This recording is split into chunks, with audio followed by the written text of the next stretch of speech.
Hello everyone, welcome back to the K2 institute YouTube channel. मैं रचिन यादव आज आपके लिए लेकर आ चुका हूँ बिल्कुल एक नया चैप्टर, नंबर सिस्टम चैप्टर 1 है क्लास 9th का।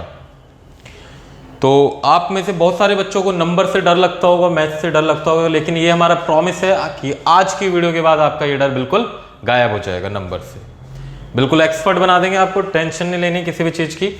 तो अब ये बताइए सबसे पहले कि आप में से कितने बच्चों को ये पता है कि नंबर्स क्या होते हैं, किसको बोलते हैं नंबर्स।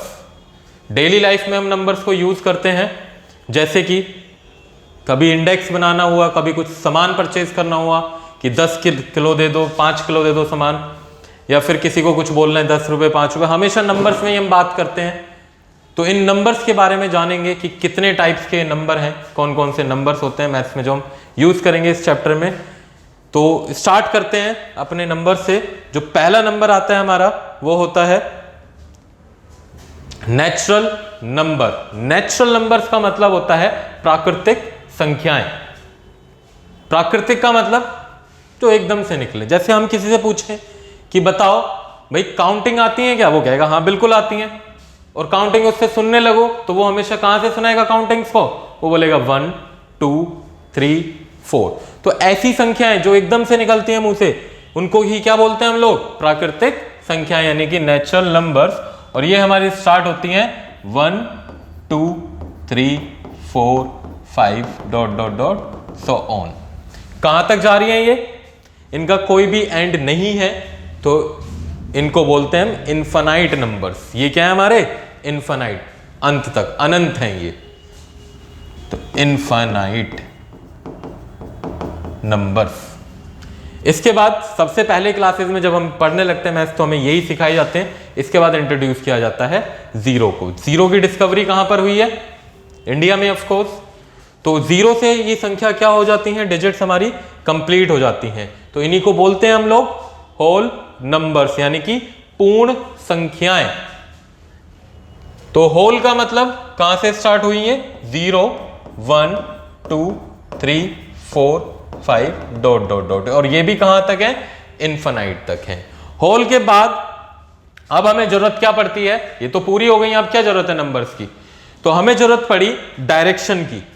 कि हमें अगर बताना है भाई कि कोई ऑब्जेक्ट, जैसे ये हमारा मान लो ओशन है, कोई ऑब्जेक्ट ओशन से ऊपर है 5 मीटर, अब मुझे नीचे बताना है, तो नीचे के लिए हम क्या यूज करेंगे, तो हम एक नेगेटिव साइन यूज करेंगे, यानी कि हम डायरेक्शन यूज करेंगे। डायरेक्शन के लिए हमें जरूरत पड़ी नए नंबर्स की, कि डायरेक्शन अगर रिप्रेजेंट कर रही है तो उसके लिए हमने बनाए इंटीजर्स। इंटीजर्स क्या होते हैं, ऐसे नंबर्स जिनमें डायरेक्शन है। तो पॉजिटिव डायरेक्शन, जो भी ये सारे नंबर्स हैं इनको हम पॉजिटिव डायरेक्शन मानते हैं, 0 1 2 3 4 5, और जो लेफ्ट में होंगे उनको क्या मान लेते हैं हम, नेगेटिव डायरेक्शन। ये हमने खुद से बनाया ताकि हम नेगेटिव यानी अपोजिट डायरेक्शन को भी रिप्रेजेंट कर सके। अब जैसे हमने बोला भाई किसी के पास 100 रुपए हैं, उसने 20 रुपए दे दिए, यानी 20 रुपए क्या हो रहे हैं, नेगेटिव हो रहे हैं, माइनस हो रहे हैं, तो हमें माइनस की जरूरत पड़ी। थर्ड, उसके बाद फोर्थ आता है हमारा रेशनल नंबर्स। रेशनल नंबर्स क्या होते हैं, ऐसे नंबर्स जिनको हम p/q की फॉर्म में लिख सके। p/q का मतलब क्या होता है ये सर, p/q क्या है, p/q का मतलब है न्यूमरेटर एंड डिनोमिनेटर। न्यूमरेटर जो होता है हमारा, कोई भी नेचुरल नंबर हो सकता है या होल नंबर हो सकता है, बट डिनोमिनेटर में हमेशा जो डिजिट्स आएंगी वो क्या होंगी, नेचुरल होंगी। यानी कि जो q होगा वो कभी भी 0 नहीं लेना। क्यों नहीं लेना, अगर 0 लेते हैं तो वो हमेशा हो जाता है नॉट डिफाइंड। लेट्स से ये लिखा हुआ है 5/0, तो 5/0 का मतलब क्या होगा, 0 से डिवाइड करना होगा 5 को। 0 से 5 को डिवाइड करेंगे तो कितना आएगा, 0 की टेबल में 5 आता है। लेट्स से हमने 0 को 5 से मल्टीप्लाई करा तो क्या आएगा, 0 आएगा, 5 बचेगा रिमाइंडर, फिर 5 से करा फिर 0, ये 5, तो ये हमेशा रिमाइंडर कितना आएगा, 5 ही आएगा। इसलिए हम इसको क्या करेंगे, डिवाइड नहीं कर सकते, तो कभी भी डिनोमिनेटर में 0 नहीं लिखना है। ठीक है। तो जितने भी रेशनल नंबर्स होते हैं उनको हम p/q की फॉर्म में लिख देते हैं। एग्जाम्पल अब क्या क्या हो सकते हैं रेशनल नंबर्स, जैसे ये हो सकता है 1/2, 3/5, 0/6, 0/2, यानी 0 में कुछ भी हो सकता है। ये सब क्या होंगे, 0 होंगे हर बारी।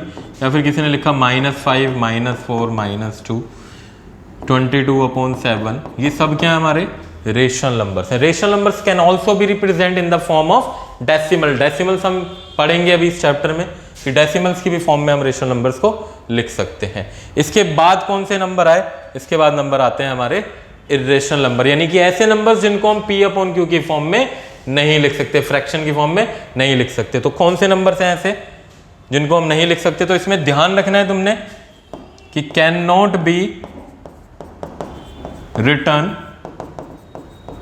In the form of P/Q।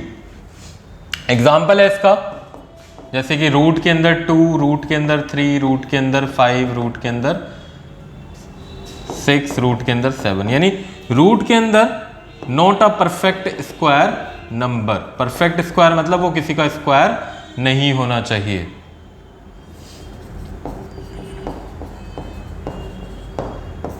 ये ध्यान रखना। अगर रूट 4 लिखते हैं हम, तो रूट 4 तो हमें पता है किसका स्क्वायर होता है, 2 का होता है, तो इसका आंसर कितना आता है 2, और 2 क्या हो जाएगा हमारा रेशनल नंबर हो जाएगा। तो ध्यान रखना है कि रूट के अंदर क्या होने चाहिए, परफेक्ट स्क्वायर नंबर नहीं होना चाहिए। ये हमारे इर्रेशनल नंबर्स होते हैं, ये भी डेसिमल फॉर्म में लिखे होते हैं। आगे बात करते हैं रियल नंबर्स की। तो रियल नंबर्स क्या होते हैं? रियल नंबर्स का मतलब है ऐसे नंबर्स जो रियलिटी में एग्जिस्ट करते हैं, कि यानी कि सारे नंबर जो भी आज तक तुमने नंबर सुने हैं वो सब किस में आते हैं, रियल नंबर्स में आते हैं। जो भी तुमने कहीं बुक में देखा हो, लिखा हो, वो सारे नंबर्स क्या है हमारे रियल। इसका मतलब ये सारे नंबर्स क्या है हमारे रियल हैं। इसमें सारे क्या आ जाते हैं, रेशनल प्लस इर्रेशनल, और रेशनल के अंदर आते हैं ये सारे भी हमारे किसके अंदर आएंगे, रेशनल के अंदर आएंगे। यानी कि ये नंबर भी रेशनल है, ये भी रेशनल है, ये भी रेशनल है, ये सारे रेशनल है, और इन सारे रेशनल और इर्रेशनल को कंबाइन कर कर बनता है रियल नंबर्स। ठीक है, क्लियर रहेगा। तो ऐसे भी कोई नंबर है कि जो रियल नहीं होते? बिल्कुल सर, ऐसे नंबर्स भी हैं, जैसे कि तुमने कभी नहीं पढ़ा होगा रूट के अंदर -5। क्या -5 किसी का स्क्वायर हो सकता है? या रूट के अंदर -16, भाई -4 का स्क्वायर करूं तब भी 16 आएगा, 4 का स्क्वायर करूं तब भी 16 आएगा, कभी भी -16 नहीं आएगा। तो ये पॉसिबल नहीं है। इनको हम आगे फर्दर बड़ी क्लासेस में पढ़ते हैं। दीज आर कॉम्प्लेक्स नंबर्स, इनको कॉम्प्लेक्स बोला है, कॉम्प्लिकेटेड है, सिंपल सी बात है। आगे बात करते हैं। आगे अब हमें पता है रेशनल नंबर्स बहुत सारे हैं नेचर में, और हमें अगर रेशनल नंबर्स फाइंड करने हैं, जैसे सबसे पहले 5 रेशनल नंबर्स किसके बीच में, 2 और 3 के बीच में।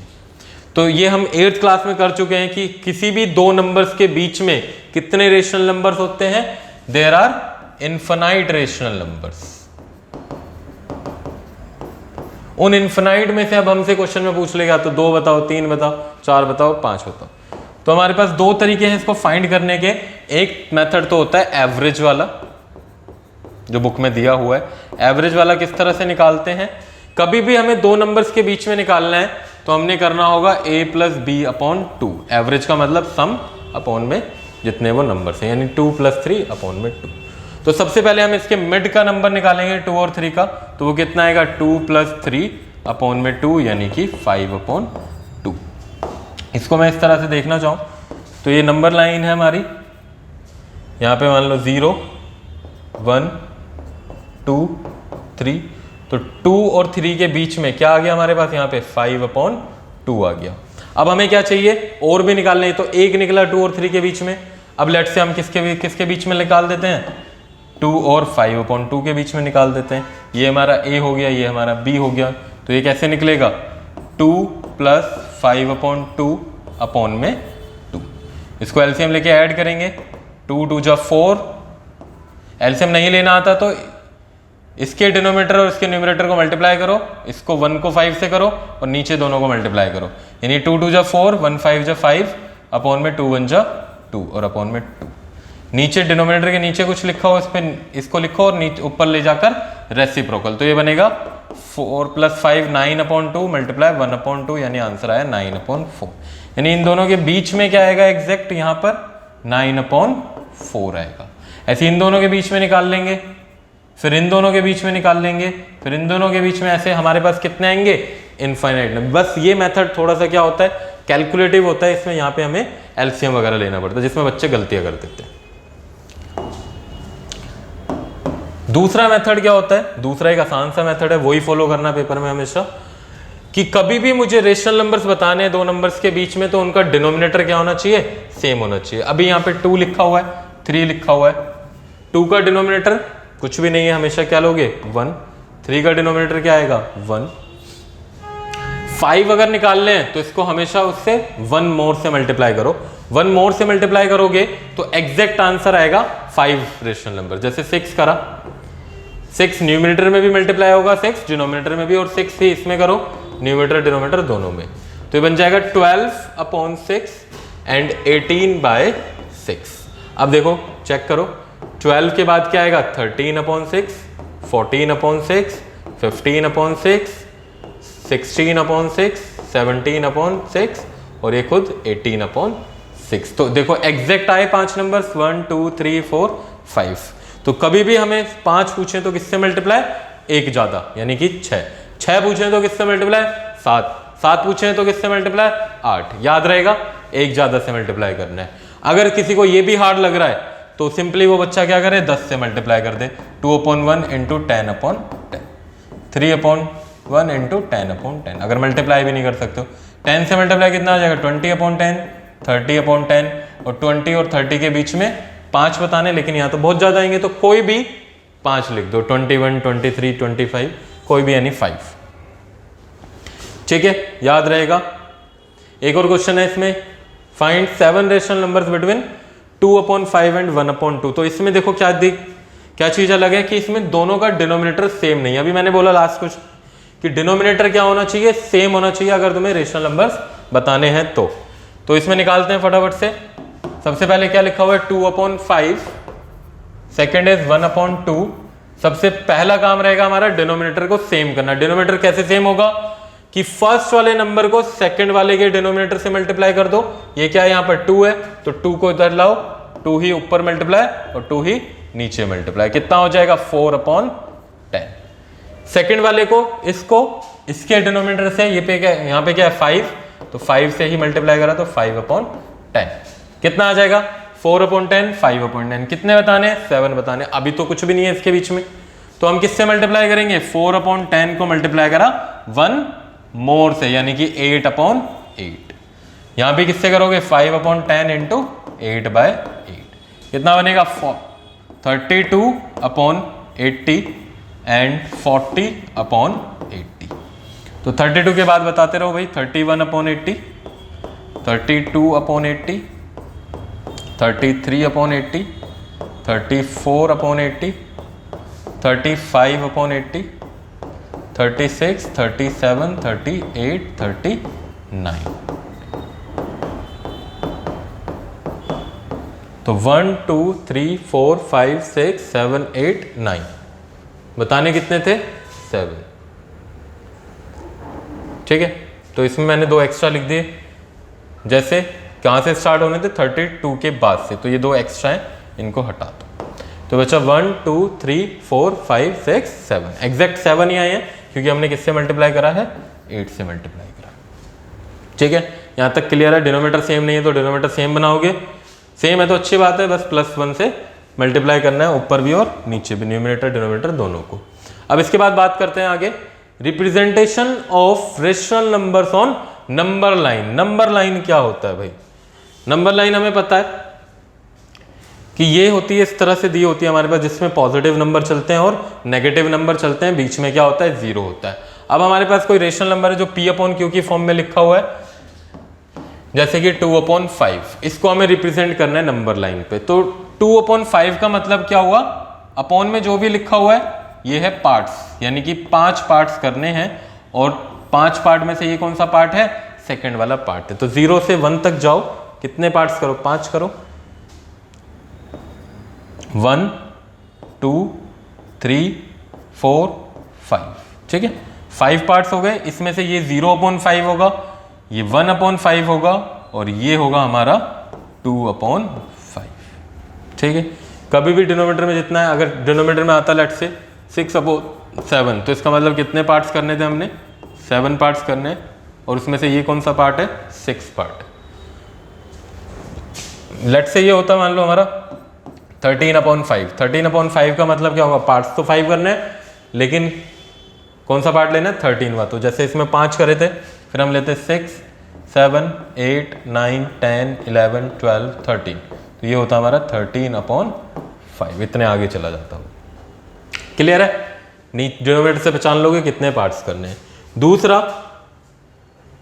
कि अगर हमारे पास क्या आते हैं, रूट में नंबर आते हैं, यानी कि इरेशनल नंबर। अब हम किसको रिप्रेजेंट करेंगे, irrational numbers on the number line. अब ये रूट वाली बड़ी दिक्कत है, रूट में कैसे करोगे, तो रूट ध्यान रखना है, रूट हम इससे पहले किस चीज में पढ़ चुके हैं, दैट इज पाइथागोरस थ्योरम। कभी भी हमारे पास कोई राइट एंगल ट्राइंगल होता है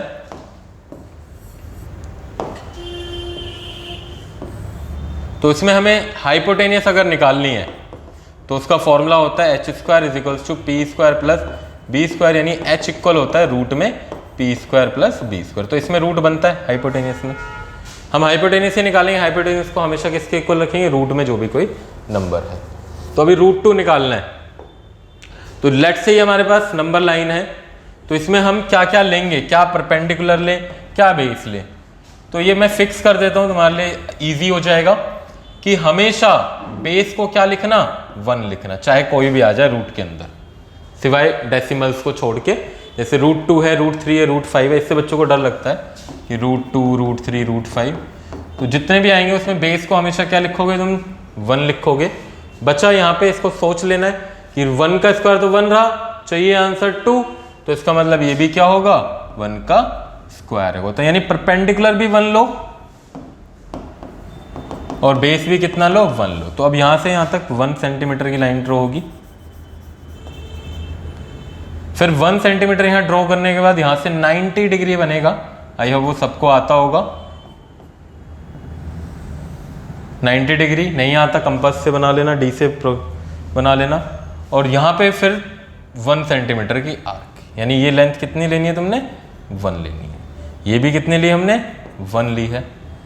जैसे इसको ज्वाइन करोगे तो ये हमारी हाइपोटेनियस होगी, और ये हाइपोटेनियस कितनी आएगी, √2 आएगी। अब हमें पता चल गया कि यहां से यहां तक की लेंथ कितनी है, √2 है। इसी को हम आगे ज्वाइन कर देंगे, यहाँ कंपास रखा, यहाँ पेंसिल रखी और इसको आगे ड्रॉ कर दिया, तो कुछ कुछ इस तरह से आ जाएगा। तो इस पॉइंट को क्या बोलेंगे हम, √2। इतना ईजी है इसको रिप्रेजेंट करना। मैंने याद रखना, बेस की वैल्यू क्या करी है, फिक्स कर दिया, इसको हमेशा 1 लेना है तुमने। सिमिलर अगर हम करना चाहें कि √3 को रिप्रेजेंट करना है, तो √3 को किस तरह से करेंगे, h = p² + b²। p² सोचना है हमें, बट b को क्या लेना है, 1 लेना है। चलो 1 का स्क्वायर तो 1 रहा, 1 में क्या ऐड करें कि 3 आ जाए, यानी 2। तो p² किसके इक्वल होना चाहिए, 2 के इक्वल होना चाहिए, नहीं p कितना रखेंगे हम, √2। अब √2 कैसे रखें, तो इसका मतलब पहले हमें √2 का बनाना पड़ेगा, उसके बाद √3 बनेगा। फटाफट से बनाते हैं। √2 का कैसे बनाया था अभी, 1 सेंटीमीटर लिया, 90 डिग्री, और यहां से 1 सेंटीमीटर, और इसको ज्वाइन करा, तो ये लाइन कितनी आ रही थी हमारी, √2। अब हमें पता है कि जो परपेंडिकुलर है, यानी एक तो √2 होना चाहिए, और दूसरी लेंथ जो लोगे वो क्या लोगे, 1। यहां से 90 बनाओगे, अगेन ये क्रॉस, और ये हमने लिया 1, ठीक है। यहां से यहां तक कितना ले लिया, 1 सेंटीमीटर। ये √2 है, ये 1 है, √2 1, तो इसका मतलब ये जो हाइपोटेनियस आएगा वो क्या होगा हमारा, √3 होगा। फिर से इसको, ये लेंथ है √3, इसको आगे ज्वाइन कर दोगे इस पर, तो ये हमारा आ जाएगा √3। √3 में एक्चुअल वैल्यू 1.732 के आसपास होती है, और √2 की वैल्यू होती है 1.414। तो ये इससे थोड़ा सा आगे ही आएगा √3 हमेशा, ठीक है। ऐसी √4 का बनाना, √5 का बनाना, तो 1 सेंटीमीटर चलता रहेगा आगे, और ये इस तरह से डायग्राम बनेगा। इस मेथड को बोलते हैं स्पाइरल मेथड। जैसे √2 का बनाया, फिर उसके ऊपर √3, फिर उसके ऊपर √4, फिर उसके ऊपर √5, फिर उसके ऊपर √6, तो ये इस तरह से चलता रहता है सारे डायग्राम आज। ठीक है, क्लियर है। √3 का इस तरह से, √5 का घर से ट्राई कर लेना, नहीं हो तो मुझे बताना, मैं अगली क्लास में सिखाता हूँ। इसके बाद बात करते हैं डेसिमल एक्सप्रेशंस की। अपने डेसिमल्स हमने पढ़ा है, पॉइंट में जो लिखे होते हैं। अब उसमें भी क्या होती है, वैरायटी होती है, सारे डेसिमल सेम नहीं होते। तो इसमें दो वैरायटी हमने पढ़नी है मेनली, एक है टर्मिनेटिंग और एक होता है नॉन टर्मिनेटिंग। टर्मिनेशन लेटर दे दिया किसी को, किसी की नौकरी खत्म हो गई, बंद हो गई, उसने काम करना छोड़ दिया, तो टर्मिनेट का मतलब क्या है, रुकना। ऐसे डेसिमल्स जो रुक जाएं, जैसे सपोज ये लिखा हुआ है 5/8, डिवाइड किससे करेंगे, हमेशा डिनोमिनेटर बाहर, न्यूमरेटर अंदर। तो 8 से डिवाइड करेंगे 5 को, तो बताओ 8 की टेबल में 5 आता है, नहीं आता सर, तो पॉइंट लगाया तो कितना हो गया, 50 हो गया।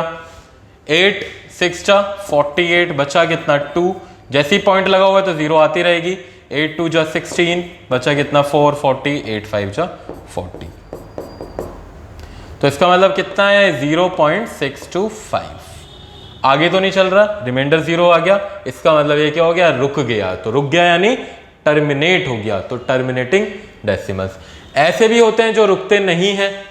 अब रुक नहीं रहे तो क्या होगा, या तो भैया नंबर्स डिफरेंट आ रहे होंगे, या फिर नंबर क्या होंगे, सारे के सारे सेम होंगे। अगर सेम होंगे तो उसको क्या बोल देते हैं हम, रिकरिंग यानी रिपीटिंग, और नॉन रिकरिंग मतलब नॉन रिपीटिंग। इसमें डिफरेंट नंबर्स आते हैं, डिफरेंट डिजिट्स आती हैं, इसमें सारी डिजिट्स क्या होती हैं, सेम होती हैं। कैसे, फॉर एग्जांपल लेट से हमने लिखा 1/3, तो 3 से डिवाइड करेंगे 1 को, 0.10 हो गया, 3 3 जा 9, 3 1 बचा, 10 हो गया, 3 3 जा 9, फिर 1 बचा 10, 3 3 जा 9। तो अगेन ये बार बार सेम ही आ रहा है, 1 1 आता जा रहा है, कहाँ तक डिवाइड करेंगे, तो 0.333333। तो इसको हम ऐसे भी लिख सकते हैं 0.3 के ऊपर बार, यानी कि ये जो डिजिट है बार बार रिपीट हो रही है। बार का मतलब क्या हुआ, बार बार रिपीट हो रही है। तो जब भी रिपीट होता है तो हम इस तरह से बना सकते हैं, जो भी रिपीट हो रहे हैं, तो इन्हीं को क्या बोलते हैं हम, non terminating non recurring decimals. Non terminating non recurring क्या होता है, जैसे हमने लिखा ये 2.01001000100001 ... अब बताओ इस पे मुझे बार लगाना है, कौन से डिजिट पे बार लगा दूं, 01 पे लगा दूं, 01 पे लगाऊंगा तो आगे भी 01 होना चाहिए, इस पे लगा दूं 001 तो आगे भी 00, तो इसका मतलब इस पे बार कभी भी नहीं लगेगा। इसका नहीं लगेगा, इसका मतलब सेम चीज रिपीट नहीं हो रही। खास बात क्या है कि इनको हम P/Q की फॉर्म में नहीं लिख सकते, लेकिन इनको लिख सकते हैं P/Q की फॉर्म में। जैसे अभी 1/3 था, ये 5/8 था, तो ये भी 5/8 P/Q की फॉर्म में है। तो ये हमारे होते हैं रेशनल नंबर, कौन से, टर्मिनेटिंग। तो नॉन टर्मिनेटिंग रिकरिंग भी क्या होते हैं, रेशनल होते हैं, बट ये वाले क्या होते हैं हमारे, इरेशनल नंबर होते हैं। ध्यान रहेगा यहां तक कि कौन इरेशनल है, कौन सा डेसिमल इरेशनल है। Fraction to decimal conversion. अब हम कैसे करेंगे डेसिमल्स को कन्वर्ट। मान लो हमारे पास दिया हुआ है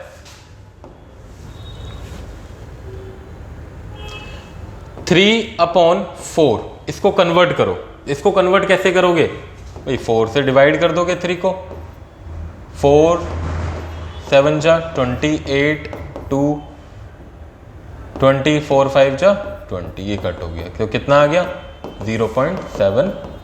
ठीक है, फ्रैक्शन जो है उसको डेसिमल में कन्वर्ट करना, डिवाइड करना आना चाहिए। ये लिखा हुआ है 3/100, इसको कैसे करेंगे। तो खास बात क्या है कि कभी भी नीचे 10 हो, 100 हो, 1000 हो, तो तुमने सिर्फ डेसिमल से पहले पॉइंट लगानी है, यानी 0 पॉइंट, कितने डिजिट्स हैं, 2 हैं, तो 0 3, 2 से पहले आएगा। ये लिखा होता 121/10, तो कितना आता भाई, एक डिजिट से पहले, यानी 12.1 आ रहा है। ठीक है, अगर किसी को इसमें भी करना था 3/4 में, इसमें भी ट्रिक लगा सकते हैं। नीचे 100 बनाना है तो 4 इंटू कितना करेंगे 25, तो ऊपर भी किससे मल्टीप्लाई 25, 25 3 जा 75, 25 4 जा 100, तो कितना आ जाएगा ये 0.75। ठीक है, इस तरह से बदल सकते हैं। ये मान लो लिखा हुआ है 3/8, तो इसको क्या करते हैं 125, तो कितना आता है ये 375/1000, तो आंसर इज 0.375। नहीं ये याद रहेगा कोई दिक्कत नहीं है, डिवाइड करना है नॉर्मली, डिवाइड करके आंसर निकालना है।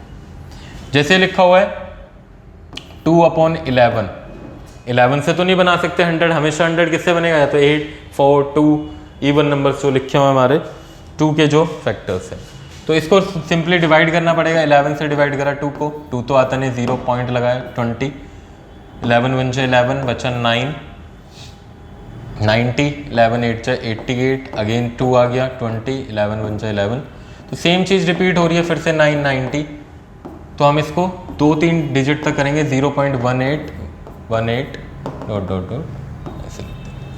ठीक है, या फिर बार लगा दोगे 0.18 के ऊपर बार। तो इनमें तुम्हें ये भी ध्यान रखना है कि कौन सा टर्मिनेटिंग है कौन सा नॉन टर्मिनेटिंग है। तो ये हमारे टर्मिनेटिंग थे, ये टर्मिनेटिंग है, ये टर्मिनेटिंग है, ये टर्मिनेटिंग और ये भी टर्मिनेटिंग था, लेकिन ये हमारा क्या है नॉन टर्मिनेटिंग रिपीटिंग। तो इसकी पहचानने की ट्रिक क्या है, अगर डिनोमिनेटर में क्या लिखा हुआ है, या तो 2 की पावर n है या 5 की पावर n है या 2 × 5 दोनों की पावर n है, यानी डिनोमिनेटर में अगर 2 है 5 है या 2 और 5 दोनों है सिर्फ, तो वो हमेशा क्या होगा टर्मिनेटिंग होगा। और डिनोमिनेटर में अगर कुछ और है, जैसे 2 की पावर n है इंटू में 3 आ गया, या फिर 5 की पावर n है इंटू में 7 आ गया, यानी कि 2 × 5 × 5 की पावर इंटू में 11 आ गया, कुछ भी आ गया 2 और 5 के अलावा, तो हमेशा वो क्या होगा नॉन टर्मिनेटिंग रिपीटिंग होगा ही होगा, कंपल्सरी है। तो जैसे इसमें 11 था तो रिपीट होता ही, मैं 3 लिखूंगा 11/3, ये भी क्या होगा नॉन टर्मिनेटिंग रिपीटिंग होगा। ठीक है, क्लियर है यहां तक। डेसिमल से फ्रैक्शन में कैसे कन्वर्ट करें, तो इसके लिए मेथड होता है हमारे पास। जैसे फर्स्ट आसान से डेसिमल 0.03, कौन सा डेसिमल है ये टर्मिनेटिंग डेसिमल। सबसे पहले किसके लिए सीखा टर्मिनेटिंग।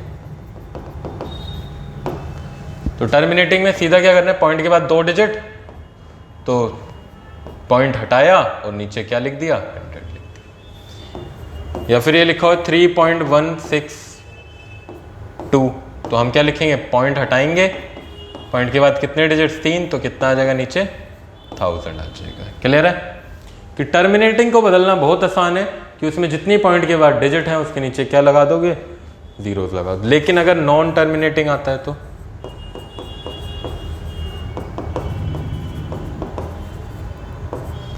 नॉन टर्मिनेटिंग में क्या करोगे, इसमें हमारा 0 पॉइंट जैसे 33 लिखा हुआ है, तो इसको किस तरह से करेंगे, कितनी डिजिट्स रिपीट हो रही है इसमें, एक ही डिजिट है जो रिपीट हो रही है। इसके लिए स्टेप्स ध्यान रखना, 2 स्टेप्स हैं मेनली। पहला स्टेप होता है लेट, जो भी नंबर तुम्हें दिया हुआ है उसको क्या मान लो x मान लो, तो x is equals to 0.3333 dot dot dot dot dot, इसको मान लेना x, जो भी नंबर दिया हुआ है हमेशा यही स्टेप रिपीट करना है तुम्हें हर बारी। अब देखो कितने डिजिट्स हैं जो बार बार रिपीट हो रही हैं, 3 था ये जो बार बार आ रहा है, यानी 1 डिजिट है, तो हम लिखेंगे multiply by 10 on both side. 10 से मल्टीप्लाई करेंगे लेफ्ट में भी और राइट में भी, लेफ्ट में करेंगे तो कितना हो जाएगा 10x, और राइट में कैसे मल्टीप्लाई करेंगे, ये तो डेसिमल है, तो अगर 10 से मल्टीप्लाई कर रहे हो तो इस पॉइंट को आगे ले जाना है 1 प्लेस।